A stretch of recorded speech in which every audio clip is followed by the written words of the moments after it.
My name is Jacob, and I want to tell you why I will never return to the house I inherited in the small town of Ashwood. If you are listening to this at night, just turn on the light. That would definitely help me. When I first saw the house, it seemed ordinary, old, creaky, but nothing special. Outside the window, it was raining, and it felt as if the whole house was breathing. The walls seemed to sigh whenever the wind struck the roof. In the hallway, there was a damp smell. On the floor, footprints. Small, as if from bare feet. Only the house had been abandoned for many years. I blamed it all on the dampness. On the fact that I was simply tired from the road.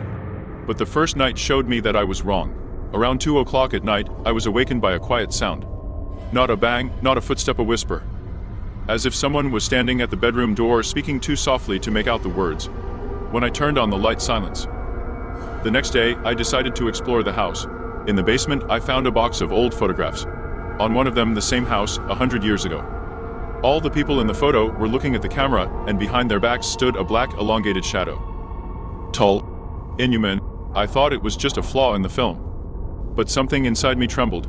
In the living room, I found my uncle's old diary.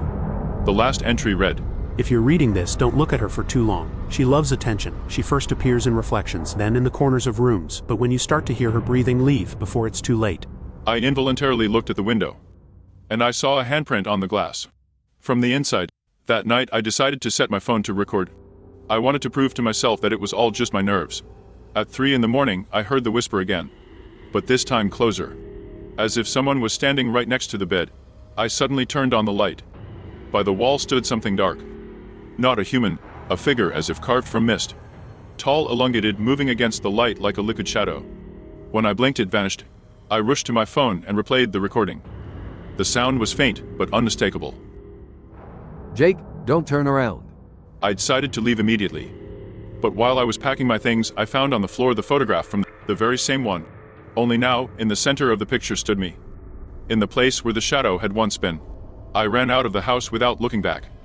But when I got into the car and finally glanced at the house, I saw her. A silhouette on the second floor. Tall. Motionless. It was staring straight at me. And then I realized I had left, but she hadn't to let me go. Since then, every night I feel that someone is standing at the door of my new apartment. I hear the same whisper. The same breathing. And if you ever feel that someone is watching you from the corner of the room, please don't turn around.